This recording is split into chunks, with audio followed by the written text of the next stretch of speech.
Hello बच्चों, तो आओ प्रश्न को देखते हैं। यदि बिंदु x, y बिंदुओं a plus B, B minus A और a minus B, a plus B से समान दूरी पर स्थित है तो सिद्ध कीजिए कि बी एक्स बराबर ए वाई है। तो दिए गए प्रश्न की मुख्य अवधारणा की बात करें तो बच्चों यहाँ पर हम देखेंगे, यदि बिंदु a जिसका निर्देशांक x1, y1 है और बिंदु b जिसका निर्देशांक x2, y2 है, तो इन दोनों बिंदुओं को मिलाने वाली रेखाखंड AB की दूरी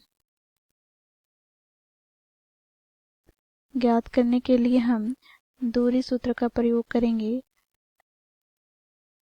तो बच्चों देखो, दूरी सूत्र से हमें प्राप्त हो जाएगा AB बराबर अंडर रूट, यहाँ से बच्चों x2 माइनस x1 का whole square plus y2 minus y1 का होल स्क्वायर। तो इस मुख्य अवधारणा की सहायता से हम दिए गए प्रश्न को हल करेंगे। बच्चों देखो, यहाँ पर हम इस बिंदु को A मान लेते हैं, इस बिंदु को B और बच्चों देखो इस बिंदु को P। ठीक है, तो बिंदु P बिंदु A और B से समान दूरी पर स्थित है। तो यहाँ से हम कह सकते हैं कि AP बराबर है किसके, तो BP के।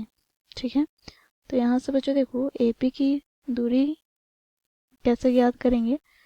तो बच्चों देखो यहाँ से हमें प्राप्त हो जाएगा अंडर रूट, बच्चों देखो इसे हम मान लेते हैं क्या, x1, y1।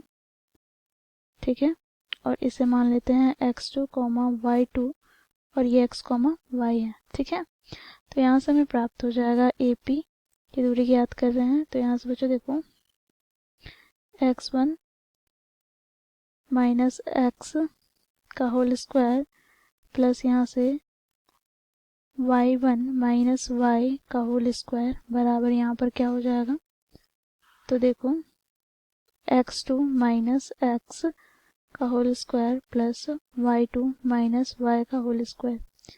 बच्चों देखो यहाँ पर दोनों और वर्गमूल है, तो वर्गमूल से वर्गमूल कट जाएगा, दोनों और वर्ग करेंगे तो। ठीक है, तो यहाँ से हमें प्राप्त हो जाएगा x1। तो x1 यहाँ पर क्या दिया गया है, तो a plus b minus x का होल स्क्वायर प्लस यहाँ से बच्चों देखो y1 क्या है, तो b minus a minus y का होल स्क्वायर बराबर क्या होगा, तो x2 क्या है, तो a minus B minus x का होल स्क्वायर प्लस यहाँ पर y2 क्या है, तो a plus b minus y का होल स्क्वायर। अब बच्चों देखो इसे हम आगे सरल करते हैं। तो बच्चों देखो यह a माइनस बी का होल स्क्वायर के रूप में है, तो यहाँ से हमें प्राप्त क्या हो जाएगा, तो यहाँ से हमें प्राप्त हो जाएगा a प्लस बी का whole square plus x square minus 2 गुनी एक्स गुनी a प्लस बी।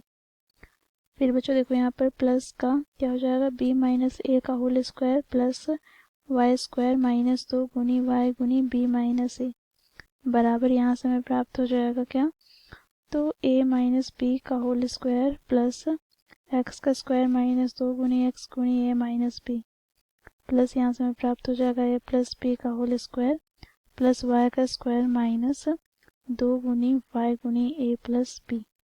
ठीक है, बच्चों देखो यहाँ पर जो पद कट रहा है उसे हम काट लेते हैं। तो यहाँ से बच्चों देखो एक्स स्क्वायर से यहाँ पर एक्स स्क्वायर कट जाएगा, वाई स्क्वायर से यहाँ पर वाई स्क्वायर कट जाएगा। ठीक है, यहाँ से बच्चों देखो a प्लस बी का होल स्क्वायर है, तो यहाँ से a प्लस बी का होल स्क्वायर से कट गया। यहाँ पर बच्चों देखो क्या है, तो b माइनस ए का होल स्क्वायर, यहाँ पर a माइनस बी का होल स्क्वायर। बच्चों यहाँ पर माइनस बाहर निकाल के वर्क करें तो प्लस आ जाएगा, तो ये पद इससे कट जाएगा। ठीक है, अब आगे से हम सरल करते हैं। तो यहाँ से बच्चों देखो माइनस 2 गुनी एक्स कोष्टक में a प्लस बी। बच्चों इस पद को हम बराबर से के दाईं ओर से बाईं ओर लाएं तो प्लस का 2 गुनी एक्स कोष्टक में a माइनस बी हो जाएगा बराबर यहाँ पर क्या है, तो माइनस का 2 गुनी y कोष्टक में a प्लस बी। बच्चों देखो यहाँ पर यह पद को हम बाईं ओर से दाईं ओर लाएं तो प्लस का क्या हो जाएगा, 2 गुनी y कोष्टक में b माइनस ए।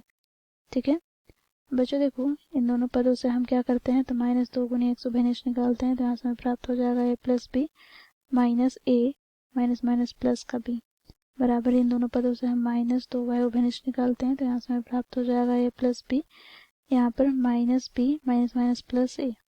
ठीक है बच्चों, यहाँ पर देखो प्लस ए से माइनस ए कट जाएगा, यहाँ पर प्लस बी से माइनस बी कट जाएगा, तो यहाँ से हमें प्राप्त क्या हो गया, तो यहाँ से हमें प्राप्त हो जाएगा माइनस 2 गुनी एक्स गुनी यहाँ पर 2 गुनी बी बराबर यहाँ पर प्राप्त हो जाएगा माइनस 2 गुनी वाई गुनी 2 गुनी ए। बच्चों देखो यहाँ से माइनस कट जाएगा, यहाँ पर 2 से 2 कट गया, 2 से 2 कट गया, तो यहाँ से हमें प्राप्त क्या हो गया, यहाँ से हमें प्राप्त हो गया एक्स गुनी बी बराबर यहाँ पर ए गुनी वाई। तो इस प्रकार भी हम व्यवस्थित करके लिख सकते हैं बी एक्स बराबर ए वाई। ठीक है, तो इस प्रकार बच्चों हम लोगों ने मुख्य अवधारणा की सहायता से दिए गए प्रश्न को सिद्ध किया। आशा करती हूँ आप लोगों को यह प्रश्न समझ में आया होगा। धन्यवाद।